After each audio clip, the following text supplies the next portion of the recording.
Good day, dear friends, and welcome to this webinar that is being organized by GAWI, the Global African Workers Institute, and being co by ITUC Africa, that is the African Regional Organization of the International Trade Union Confederation, and Satyuk, that is the South Trade Union Coordinating Council.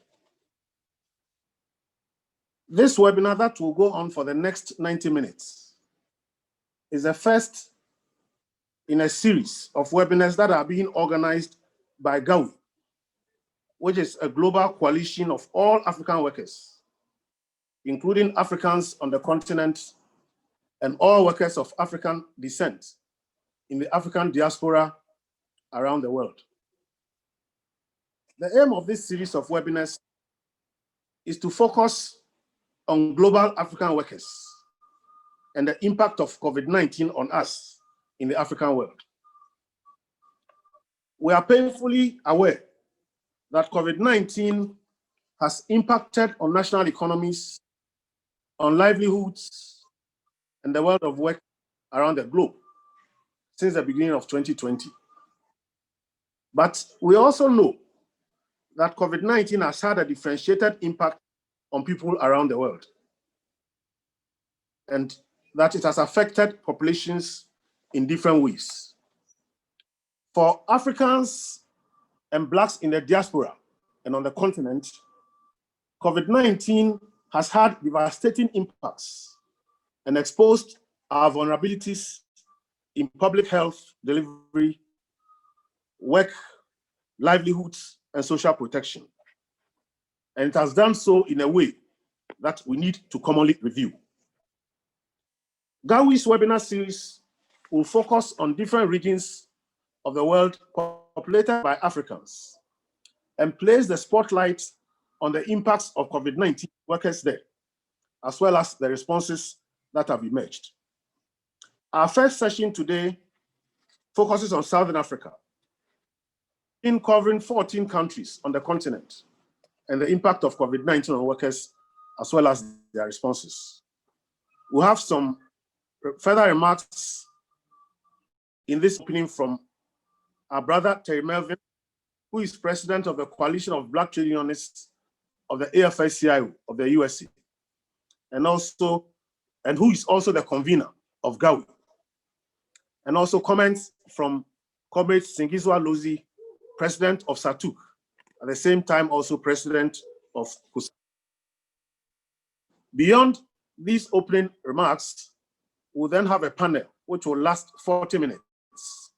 And we'll have that panel focus on what has actually happened in Southern Africa and the responses of workers.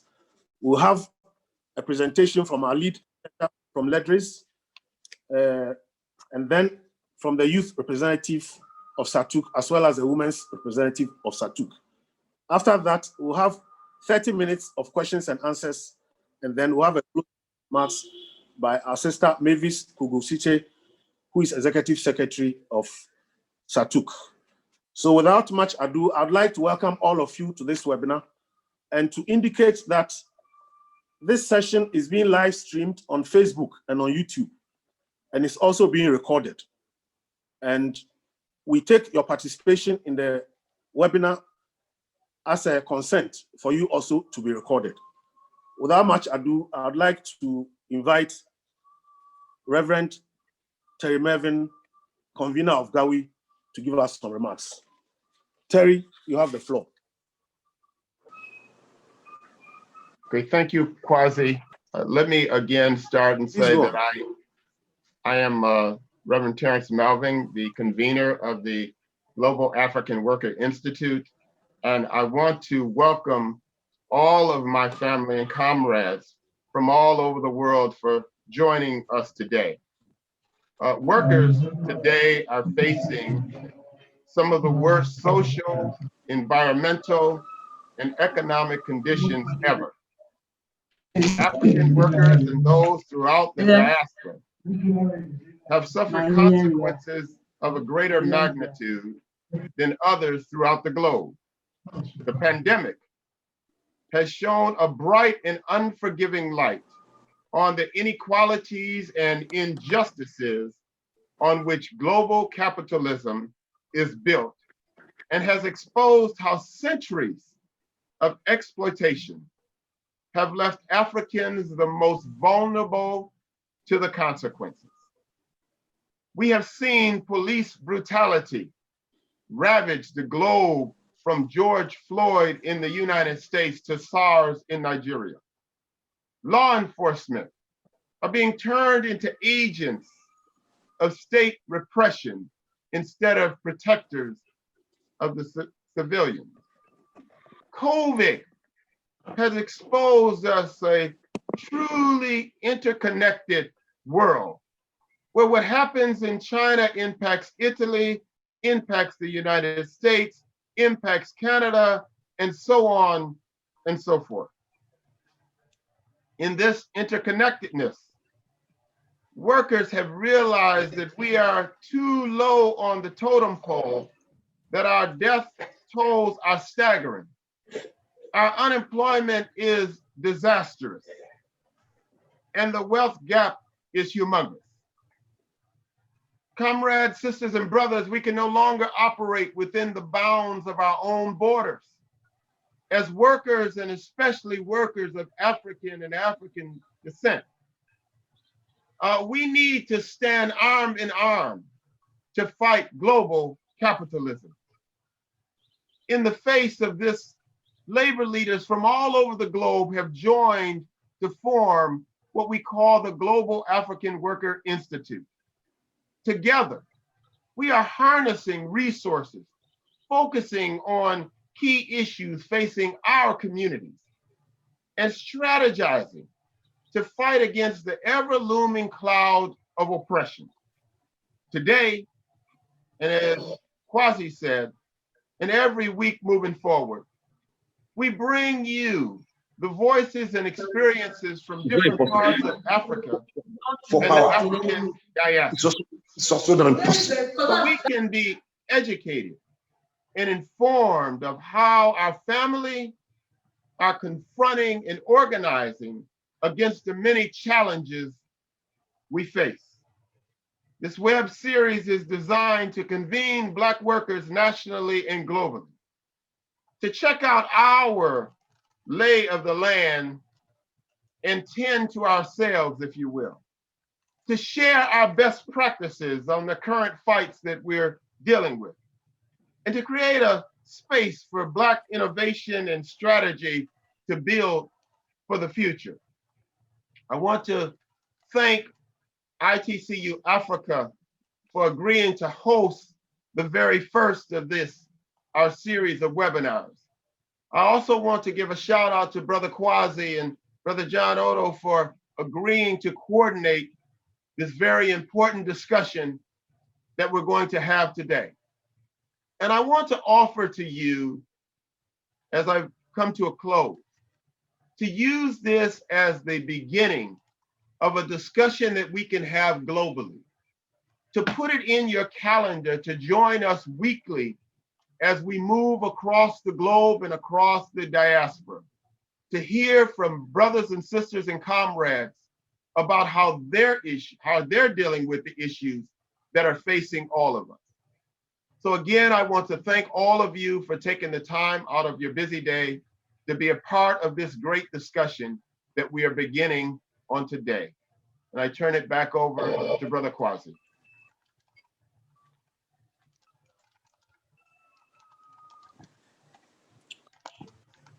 Thank you, Terry, for highlighting the fact that the Global Workers Institute is providing a framework for Black workers around the world to reach out to each other, and for announcing that for the next coming weeks, on every Thursday, we shall be focusing on one region or the other of African people. It is now my pleasure to invite our sister Singiswa Losi, President of Satyuk, to give us some remarks. Singiswa, please take the floor. Thank you very much, General Secretary. Greetings to all leaders. On behalf of Satyuk, And I want to greet everyone and also say that as we stand today, the globe is still facing a huge health and economic challenge because of the COVID-19 pandemic, which now records over 21 million confirmed cases and over 1 million deaths.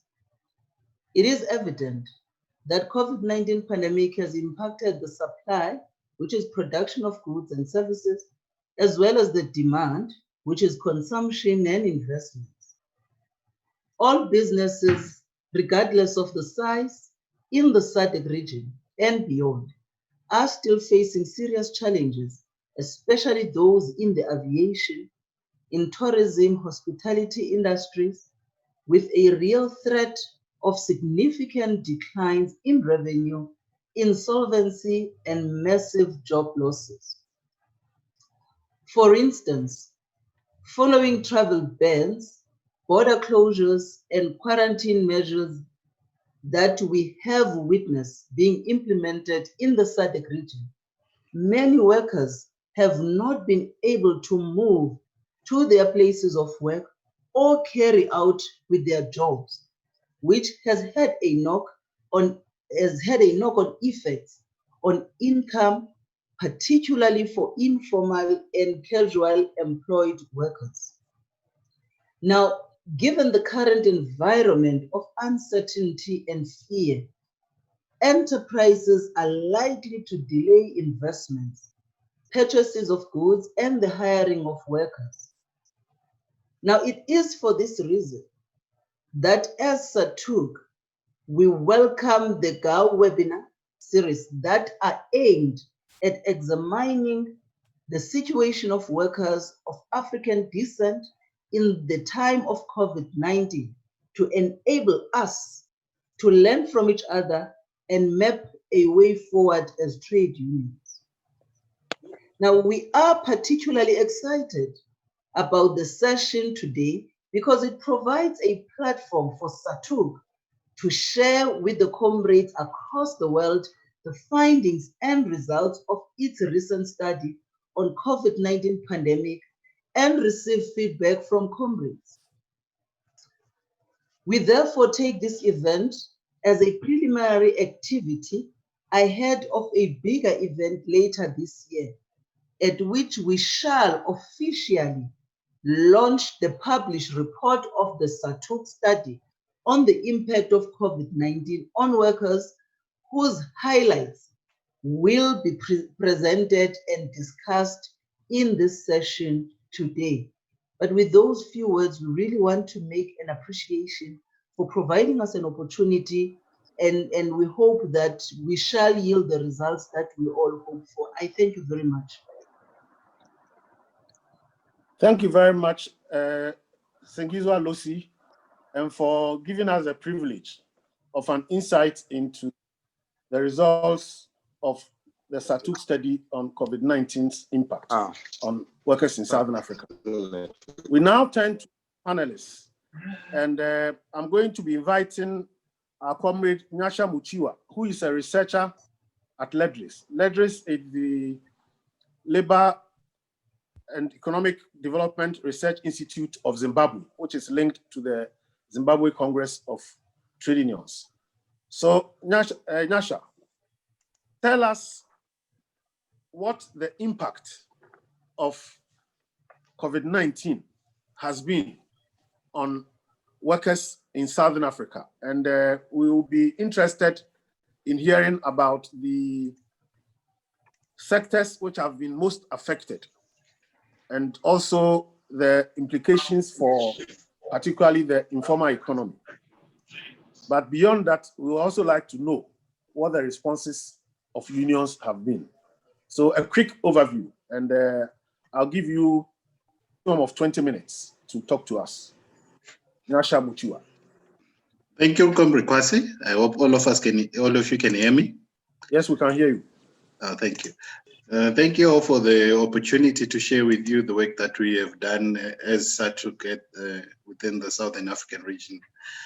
We conducted a study on the impact of COVID-19 on the working people in Southern Africa. And this is a snapshot of the results of the study that we undertook. I hope all of us can see the presentation. Yes, we can see. Great. So a little bit about the background. I think literature, we did a literature review which showed that COVID-19 is, my previous presenters have highlighted, was not just a health issue, but it became a socio-economic crisis at the global level. And the Southern African region was not spared from this. In terms of employment or in labor impacts, the ILO estimated that in Africa, there was a decrease of 4.9%, which was equivalent to 19 million workers being affected by COVID-19. And this was early in the year when we were doing the study. And the figures now show that this has increased and this is also widened. What we have also seen is that in the labor market, this has been devastating for most workers, as most workers lost their jobs. Those in precarious employment, which as trade unions we have been fighting, were the worst affected. And there was loss of incomes and livelihoods for workers in the informal economy. As the Satyuk president highlighted, most due to the lockdowns, a lot of people were not able to be mobile, and workers in the informal economy need to be mobile to be able to earn a living and make a living. So they were heavily affected, and their livelihoods were also heavily affected. So the quick key questions that I will try to respond to what has been the impact of COVID-19 on the working people in Southern Africa? And what are the implications of COVID-19 for the informal economy in Southern Africa? A report by the African Union estimated that nearly 2 million jobs, both in the formal and formal sector, were threatened with destruction. This was a report that came out early in the year, within the first quarter of the year, as they were reviewing what could be the possible impact of COVID-19. The ILO also gave out a report, since we are going to be looking at youth and looking at women. I thought it was important to include this, that the ILO also saw that 9 in every 6 young people would be out of work at the global level due to COVID-19, and this was also in May 2020. So this is what we have seen, what has become the new normal.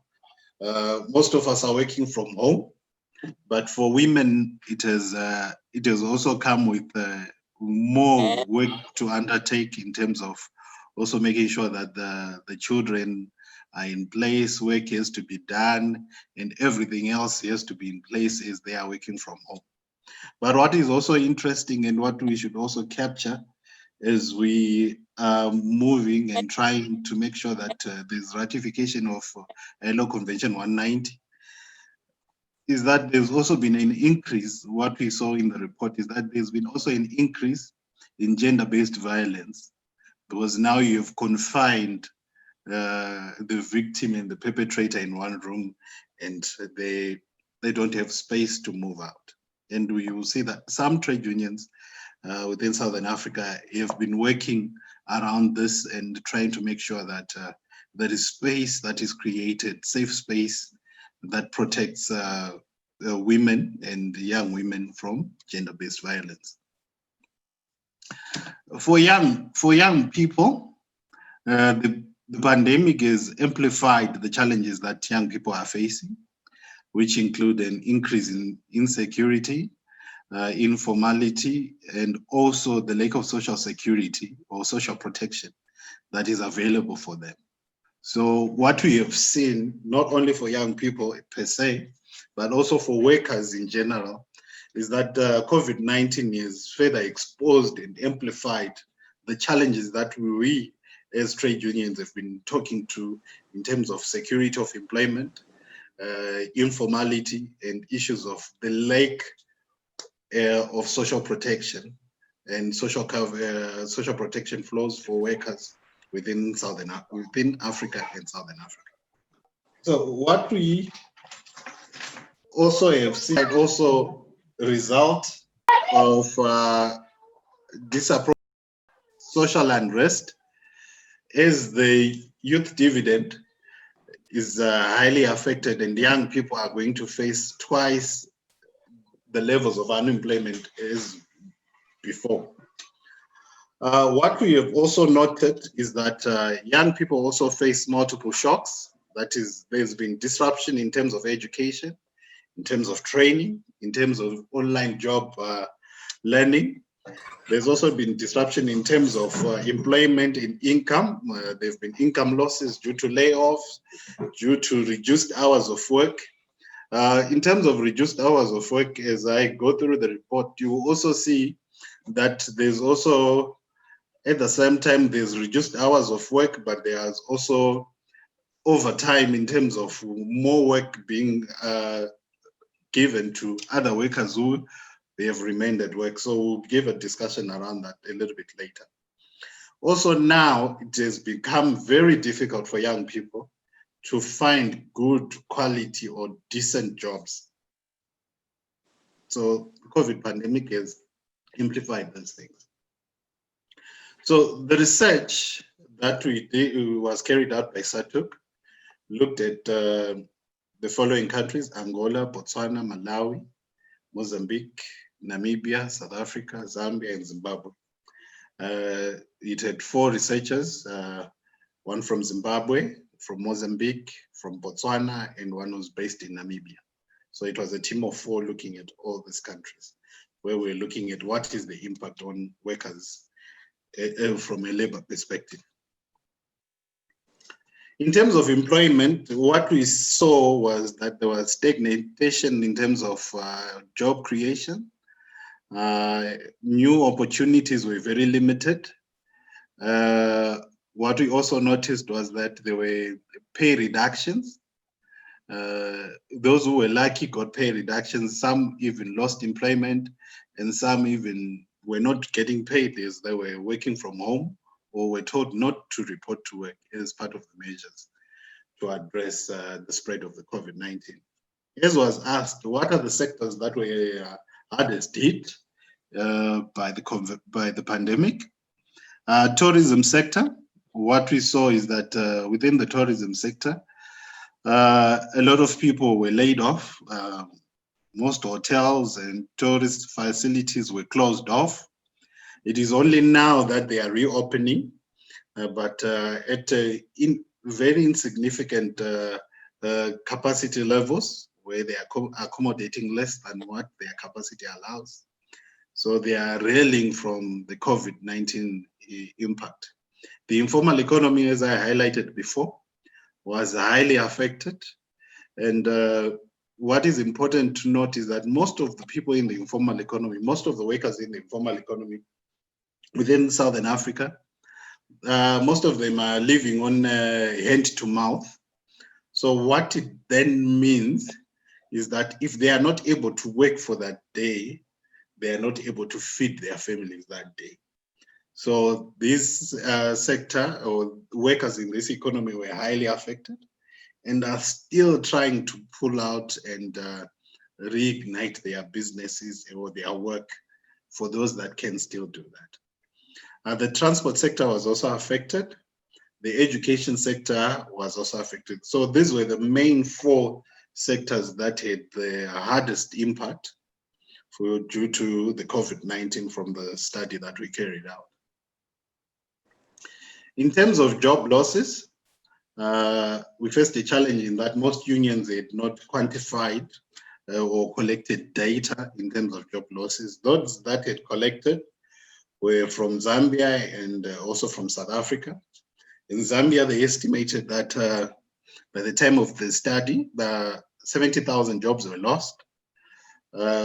In South Africa, the estimates were around 1 million, and some reports were saying 3 million jobs will be lost due to the pandemic. We had a case in Botswana where retrenchment and dismissals due to COVID-19 were restricted by regulations. This was an intervention by government where they said no one should be dismissed or retrenched due to COVID-19, and the government provided a wage subsidy so as to cover this. So in terms of in excess of 90% of the respondents noted that there were wage reductions within the countries due to COVID-19, with a few saying no, which would be Botswana in a few cases. So in terms of wage reductions, we saw that some 75% cut. Some noted that, for example, in Mozambique, it was a 25% cut, then went to 50, went to 25, went to 75%. There was a reduction in working hours for some of the employees. Therefore, this was then used by employers as the reason and the result that led to a cut in wages. What we also discovered is that employers also noted that they were struggling to meet with their wage bills, especially in the hotel sector, in the tourism sector, because it was already closed off. There was no way of them to make incomes and make earnings. In some sectors, they reported that they were still earning 30%, but largely what we observed was that in most private sectors, you had reduced wages. It was only the public sector and a few big private companies that reported not cutting wages.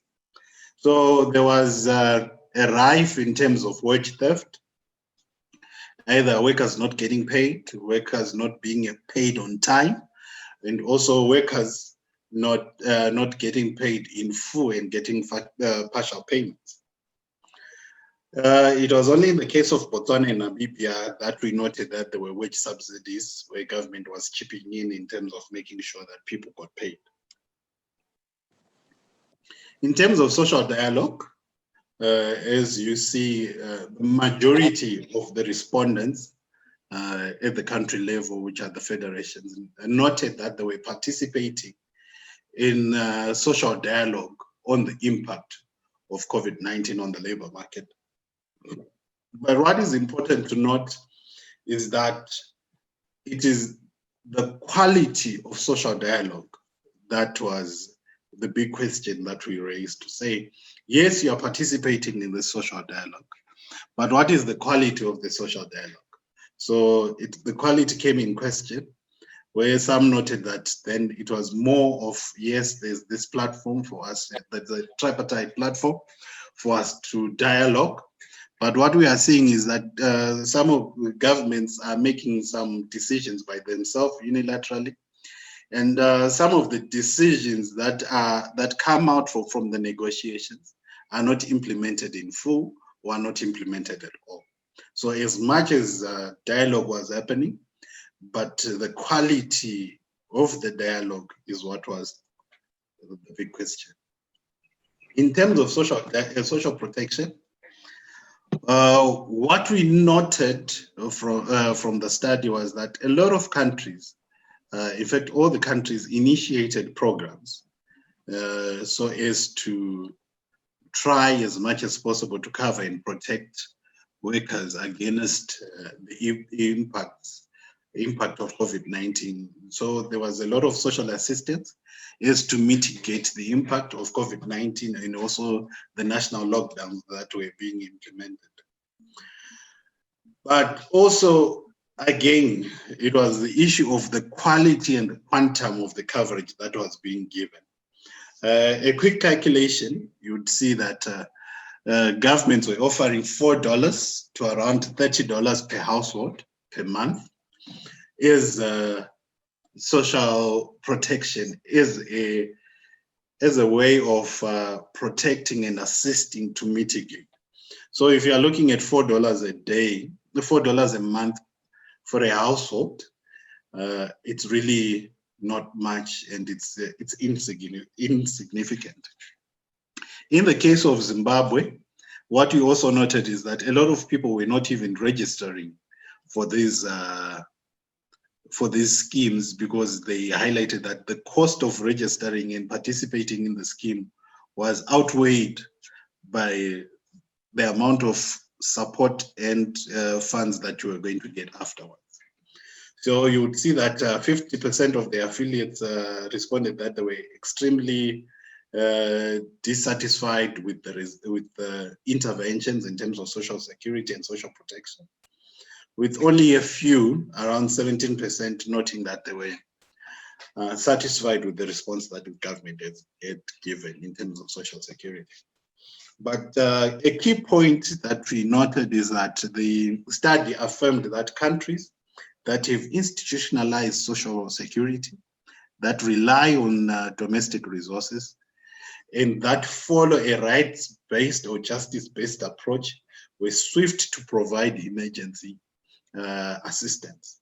So it also goes back to what the trade unions have always been lobbying for and the trade unions have always been fighting for in terms of the establishment of comprehensive social security or social protection flows within the different countries. Because it's very difficult to activate something that you don't have. If you don't have a social security or social protection system that works in your country, when a crisis like the COVID-19 pandemic comes through, it's very difficult for you to activate what is not there.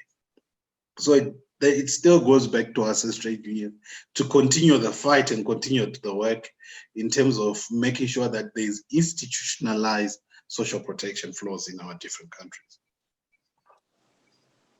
When we look at the fundamental right of workers, which is the fourth pillar, as we were looking at this, we were looking at using the 4 pillars of decent work, of the decent work agenda.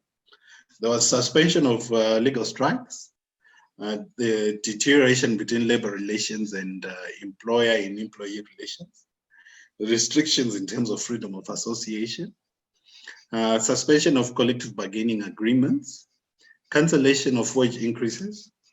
There were high risks in terms of health and safety, as most frontline workers were not being provided the necessary protective clothing and protective equipment. There were long hours of work. As I highlighted before, that it seems to be there's like a contradiction where we say there were reduced hours of work, and we are also talking about long hours of work. What we noted is that there were reduced hours of work for most workers. But for those workers that were then compelled to come to work, they would work for long hours. They would do multitasking, where in a department where 5 people were employed, 1 person had to come through and undertake the different tasks that were supposed to be carried out by the 5, because the company would say, this is the one that we are allowing to come to work. So for those people, they suffered long hours of work. Also for certain sectors, for workers who were allowed to work from home, I think all of you in here would agree with me that we have been also, due to working from home and online work and platform work also, we have been doing more hours at home than we normally do at the office. Because normally the office, 4:30, 5, you knock off. But if you are working from home, you are working 24/7. Anytime you can be responding to emails, you can be working on documents. So this has also been one of the biggest challenges. But what we also noticed, which was interesting, in the case of Zimbabwe, again, there was the labeling of the trade union, the Zimbabwe Congress of Trade Unions, as a terrorist organization during the COVID-19, as they were speaking to issues of regulating and protecting workers against COVID-19, and the government also adhering to budgetary constraints and also providing and also fighting corruption. They were labeled a terrorist organization.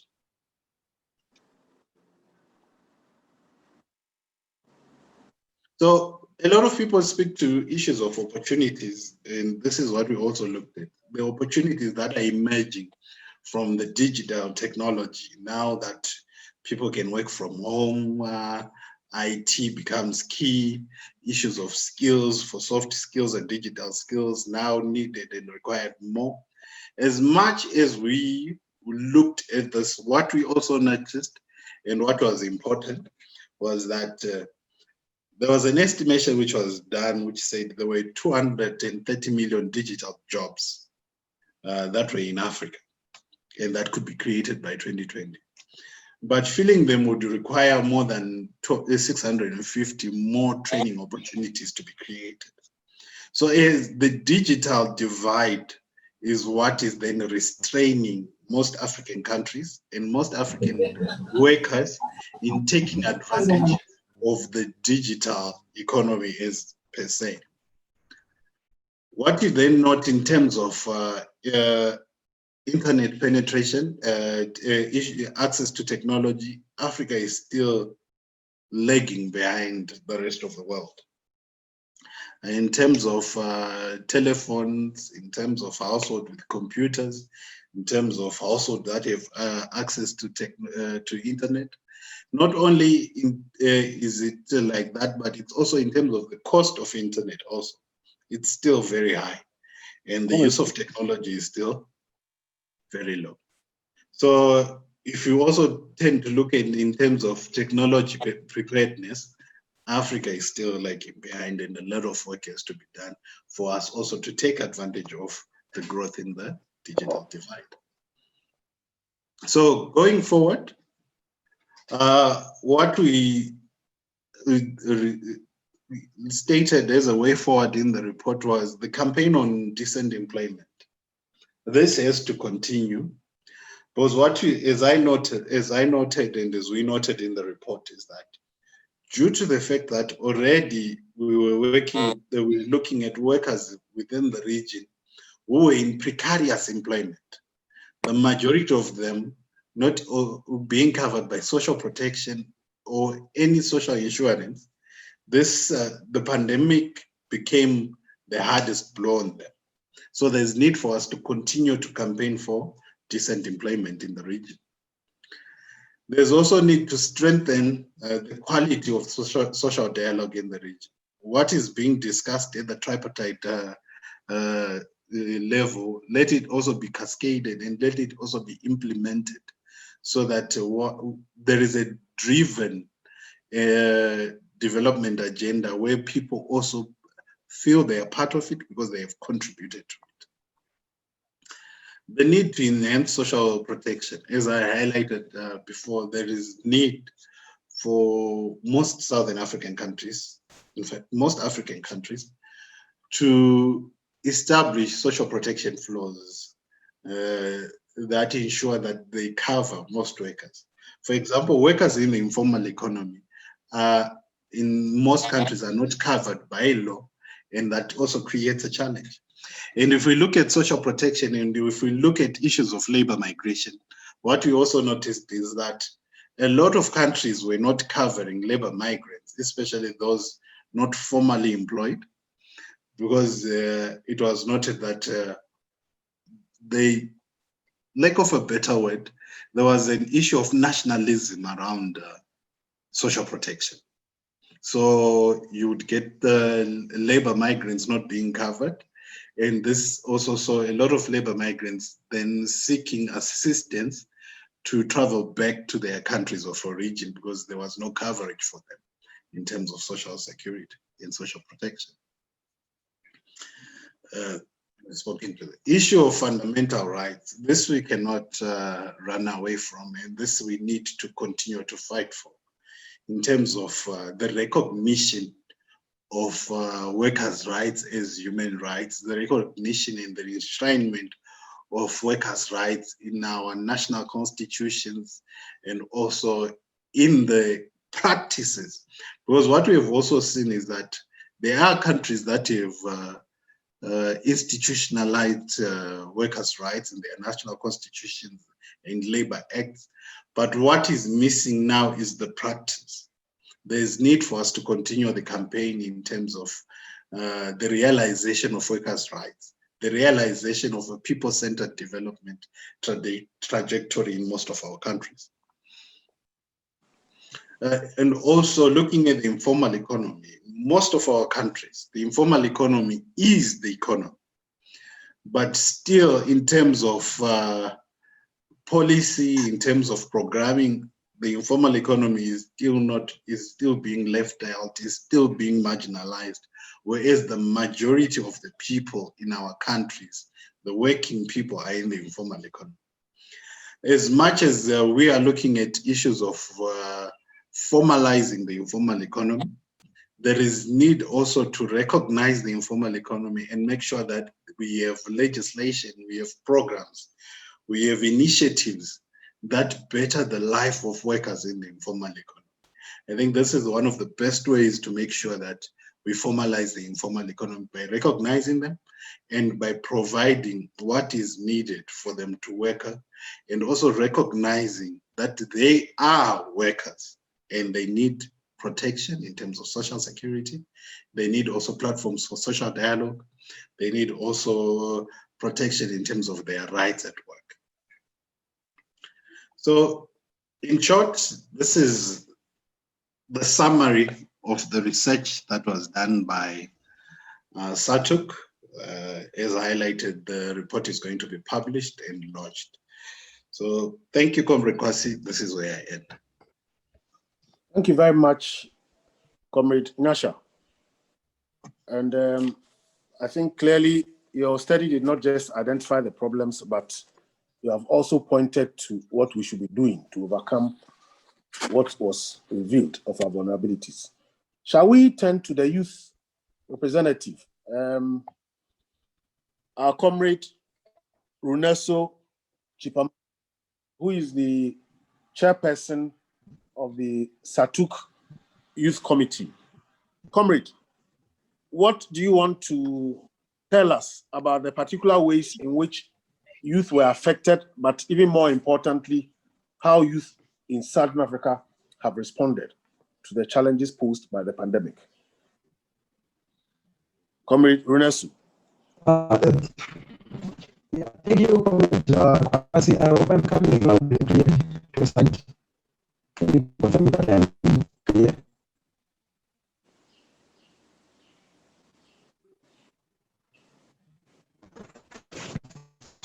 Can someone confirm that I'm coming loud and clear? Yes, comrade.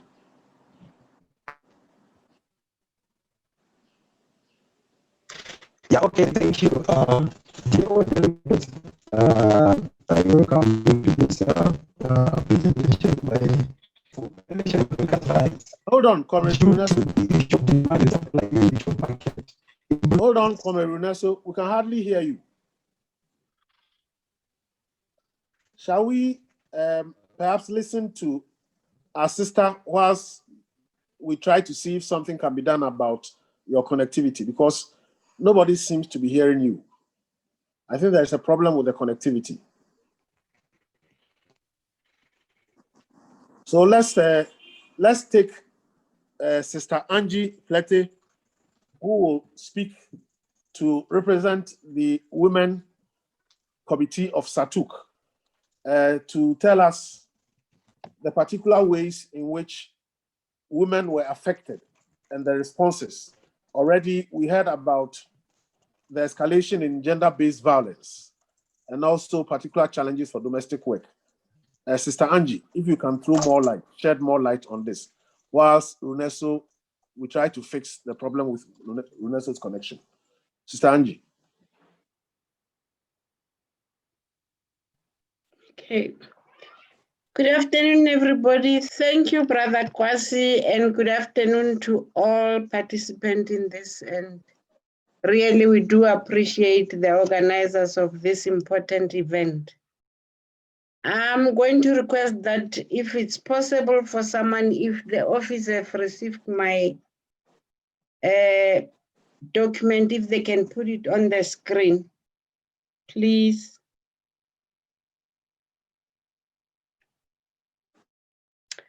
Okay, without that, let me take this opportunity to talk on behalf of Southern African women, which I will summarize the document that is already sent if I don't have it in front of me as we speak.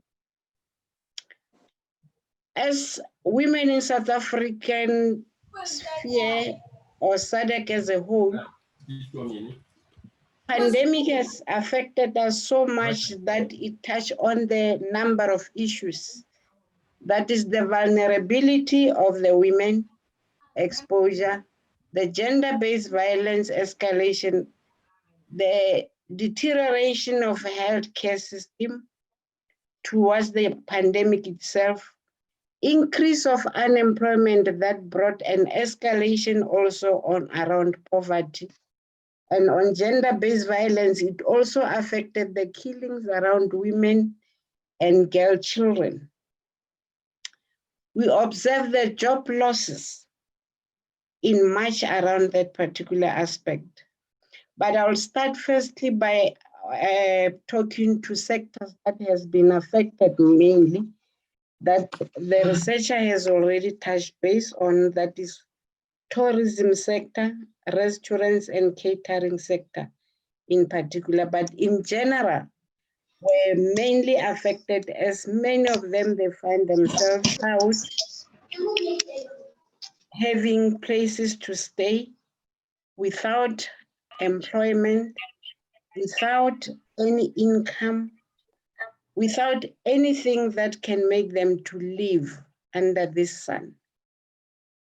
We observe the challenges that member states has created for women in particular, as they are the majority who are working from the sectors that I've mentioned. The timing of introduction of the work stoppage and the closing of borders on nearby countries, that in itself created challenges for women, especially on migrant labors. Now, here were the challenges. Those women find themselves without any salaries since the beginning of the pandemic itself and the state of disaster introduction by government around South Africa in particular. That caused everybody not to go closer to her own member states where she belonged. Then they could not go anywhere because the timing was also a concern for them to can be able to arrange their travelings back home. Now, government tried by all its means to ensure that there are stimulus packages around the workers can be given a stipend while they are at home. But the unfortunate part is that employers who employed mainly women did not pay the UIF.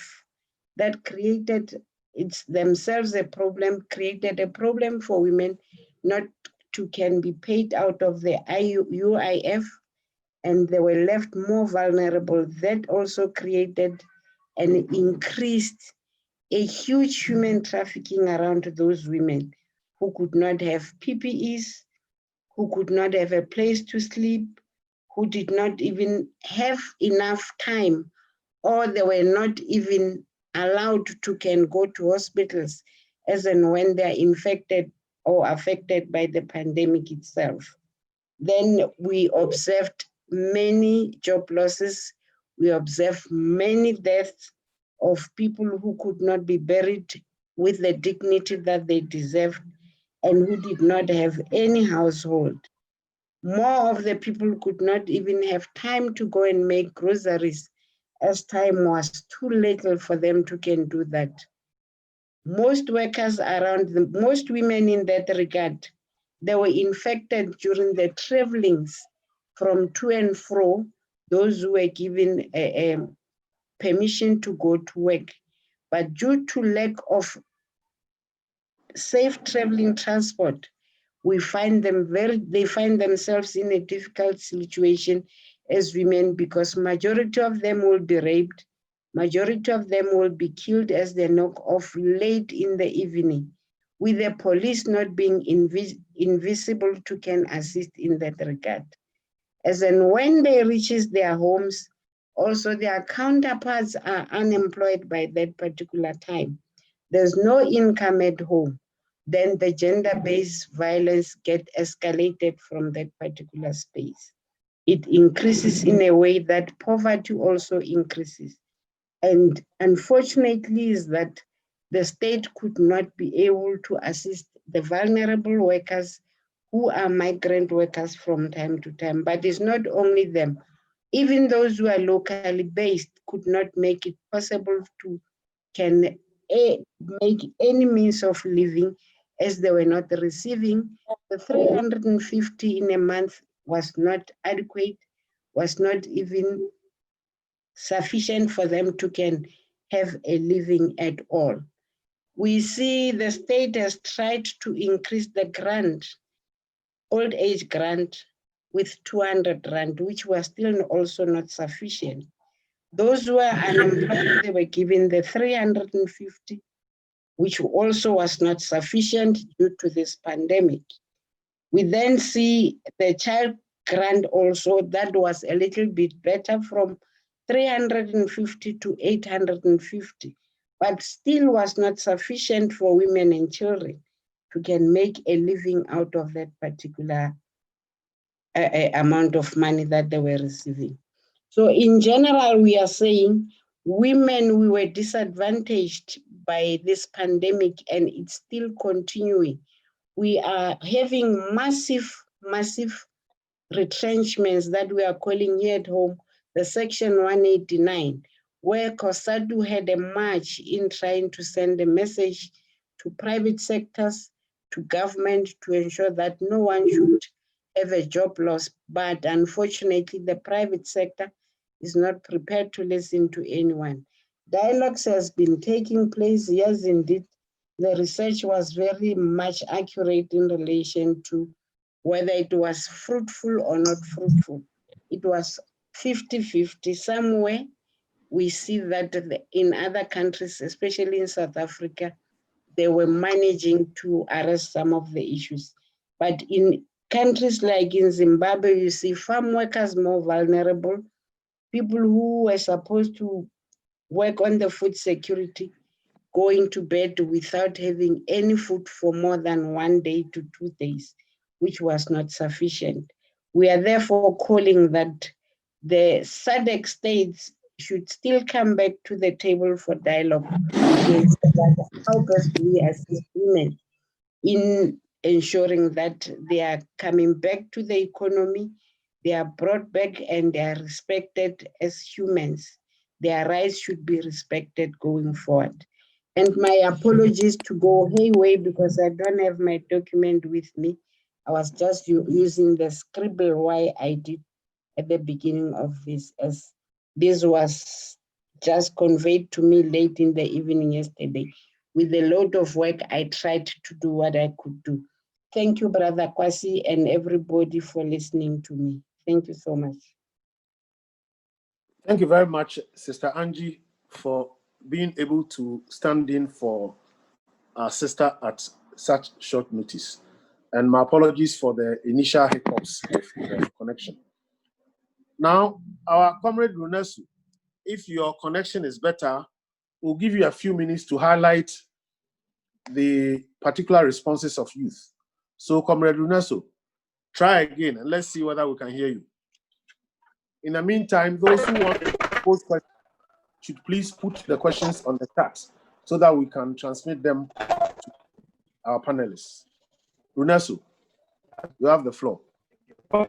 Thank you for the I hope I'm now coming loud and clear. Can you confirm that I'm now clear? Unfortunately, we can't hear Comrade Runesu. So perhaps we can move on to the question and answer session. And I see one question from Brother Chwaipi from Malawi, I believe, who is asking whether there are any case studies that could be referred to about the rise in gender-based violence across the region. Comrade Nyasha, there are any case studies that can be referred across the region or in specific countries? They are on gender-based violence, the rise in gender-based violence. Yes, whether thank you, Comrade. Specific studies. Yes, they are. Yes, can you hear me? Comrade Kwasi, can you hear me? Yes, I can hear you now. Great. There are specific studies that have been done in terms of looking at issues of gender-based violence during the COVID period. And there are quite a number of statistics. And some of the statistics are they are incorporated in the report that we did.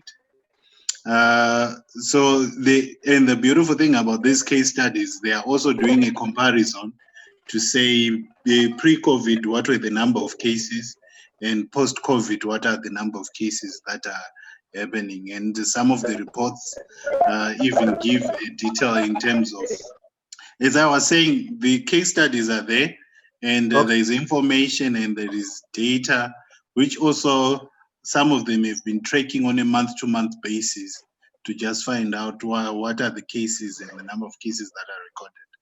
Okay. And also the beautiful part is that some of these are even recording the cases, GBV cases against men. Okay, thank you. There's now a question about the youth subsidy and whether it is targeted at particular sectors or industries as a way of stimulating the economy. That's a question that is being posed also. The youth subsidy, whether it's targeted at specific sectors or industries as a way of stimulating the economy. The subsidies that are being given are at the national level.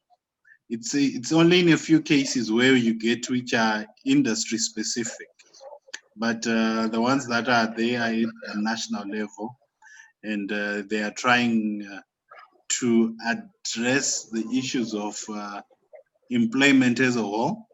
And it's in a few cases that you get which are specific to youth in terms of employment.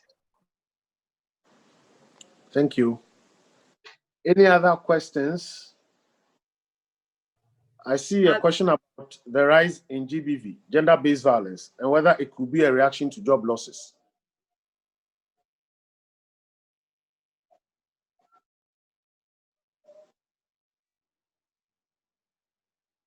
Any others? So we could pick a few questions and our committee could respond to them. Please put your questions on the chat section.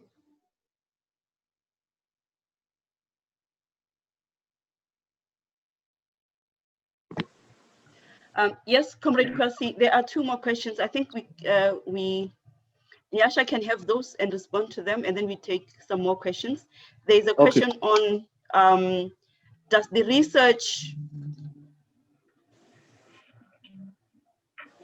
research have numbers of workers who have been retrenched, particularly from the Zimbabwe formal economy? How does the numbers relate to the decline of membership in trade unions? Okay. Yes, Nyasha, do you want to address that? Nyasha, comrade, somebody is asking about figures on retrenchments. Is that right, Mavis? In terms of GBV, the cases have increased due to the first issue is that the confinement, where you have confined, as I said before, the victim and the perpetrator. So you get cases on the increase. Issues of the economic impact, where the discussion now in the house is what are we going to eat, and the male is also failing to provide. So those are some of the causes that we noted as increasing issues of GBV. In terms of the statistics, in terms of within Zimbabwe, I think we tried to find out the statistics from the trade unions, and we didn't get. What we got from only those two countries, those are the ones that I reported on, that gave us an estimate in terms of what were the job losses that they had recorded. So I think it also now comes back to trade unions as a whole to say, are we creating also enough, do we have enough database to track the developments in terms of job losses and job creation at a sectorial level, so that we can then aggregate this at the national level. So there's need for us to compile this information and make this information available. Yeah, I think I've covered the 2 questions that were asked. Okay. Yeah. Then, Angie, I saw your hand up. Did you want to make a response?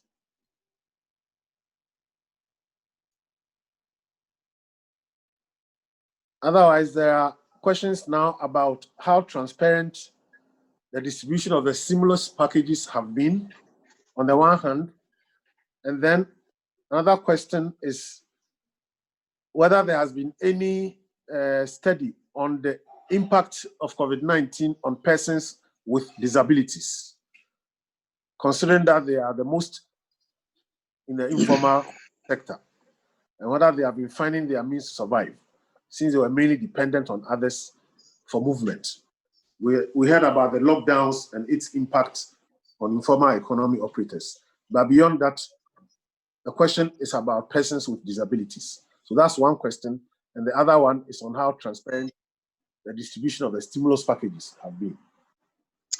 In terms of transparency of the distribution of the stimulus package, I think this has been one of the biggest challenges that we have noted.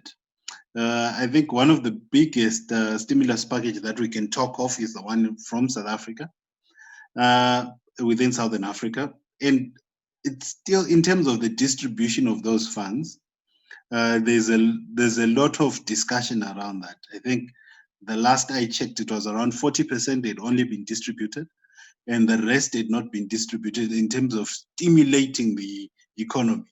And the distribution also on who was getting what and where and for what purposes was also not quite clear.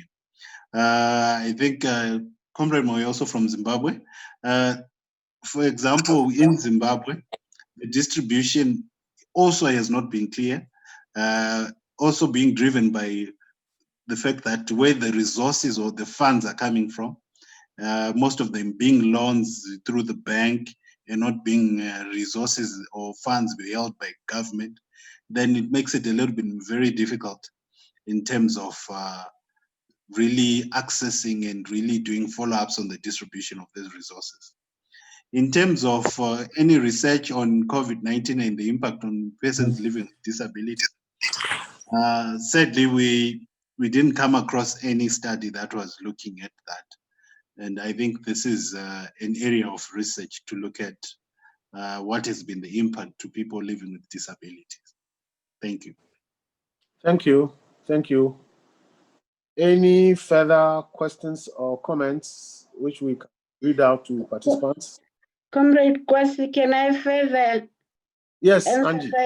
emphasize on the question of stats around retrenchment? Please go ahead.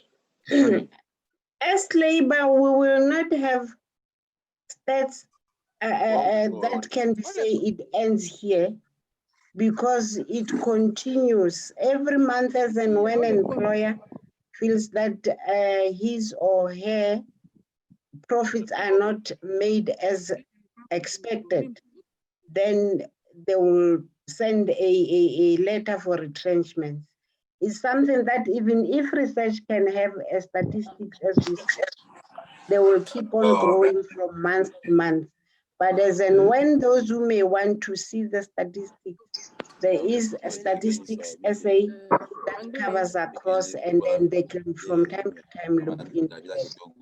In relation to what causes the gender-based violence is what earlier on was said. In the family, when the husband is not earning and the wife is earning, because there are those who are earning during this pandemic session, then their husbands are at home. That in itself increases the gender-based violence, because you cannot earn while I'm not earning, and you've got your own program that has been disrupted by the pandemic. And then the statistics emanates from the subs department in most of the countries that they should report from time to time account as to how far have they gone, taking cue from the beginning of the lockdowns up until now that are escalating, and that has grown massively, so to an extent where others are taking their anger to children if they are unable to reach to their mothers. Thank you, Brother Kwasi. Thank you, Sister Angie. Any further questions?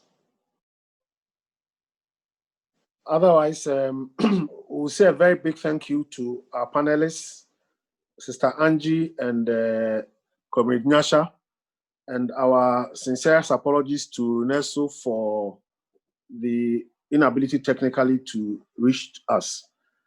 I'd like now to ask Sister Mavis Kugochite, Executive Secretary of Satyuk, to give us some remarks towards the closing. Mavis.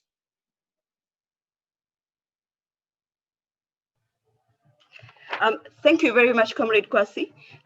Thank you, all of you who have joined us this afternoon. I think, in short, we have seen from the presentation that governments have responded in several ways at the beginning of the pandemic, but there appears to be a lot of uncertainty regarding the scale and impact in the short, medium, and longer term of these interventions on labor and employment.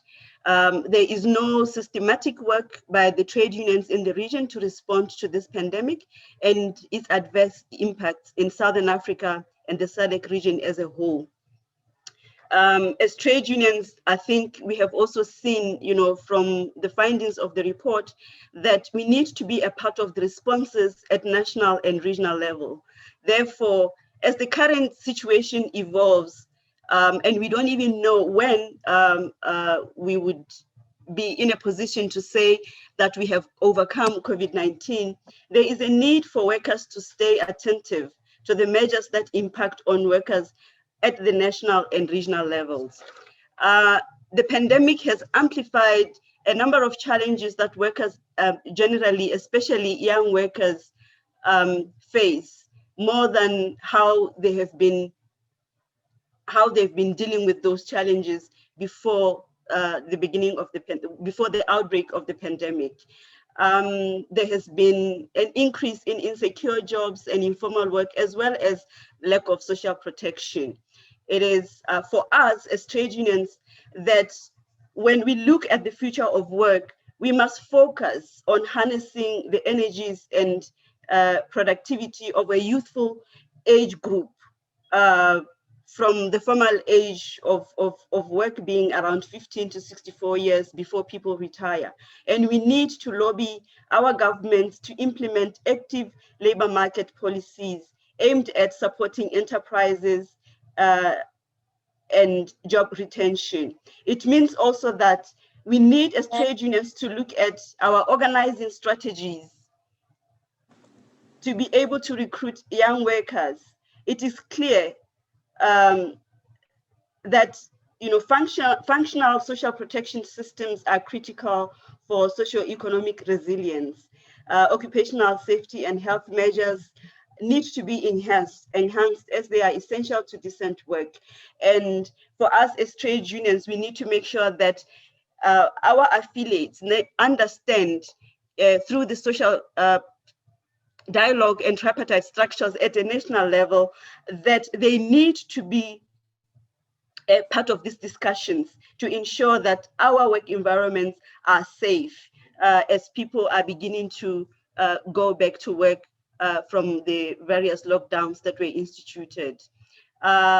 We need to capacitate our affiliates, at national level for them to understand the processes that they need to follow in order to make sure that all the campaigns that we do and lobby efforts to put pressure on our governments to expedite and adopt the ratification and implementation of new protocols and conventions need to be amplified.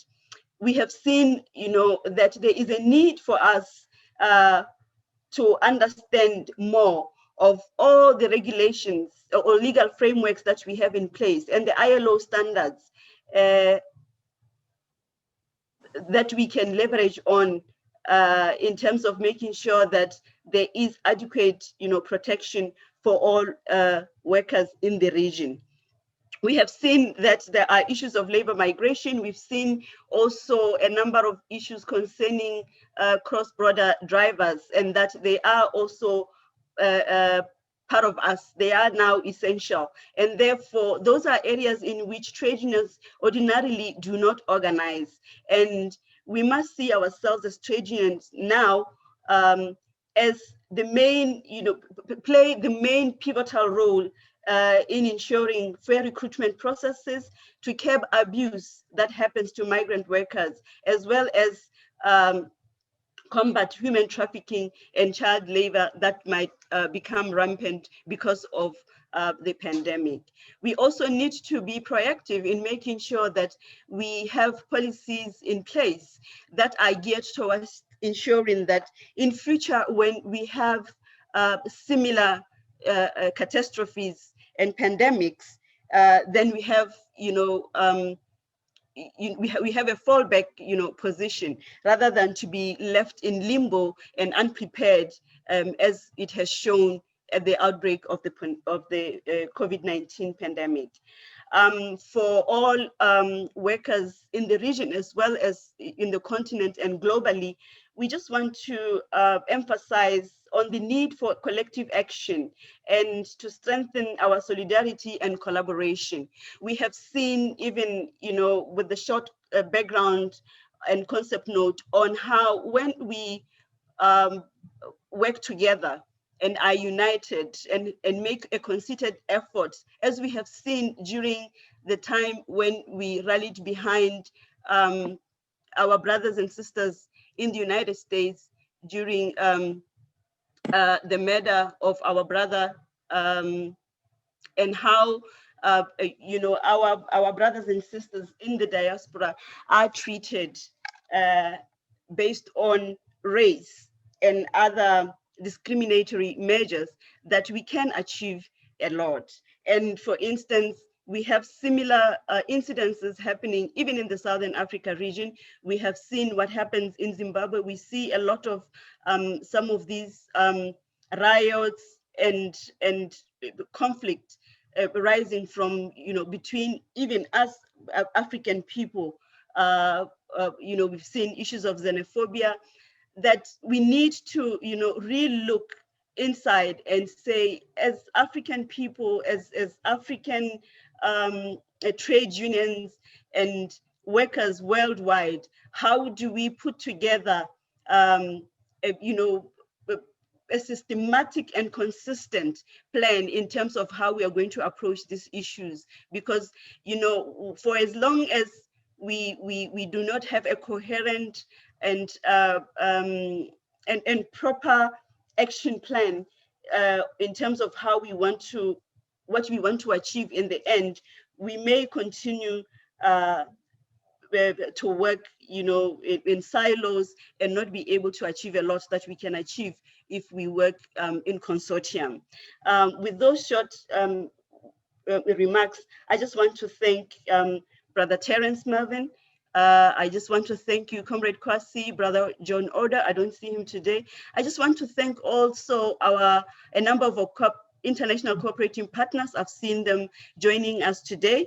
And the whole leadership of Satyuk and other trade unions in the region, the members of Satyuk Secretariat who work tirelessly to put together and logistics to host such events. I just want to thank also the technical and administrative team at ITUC Africa.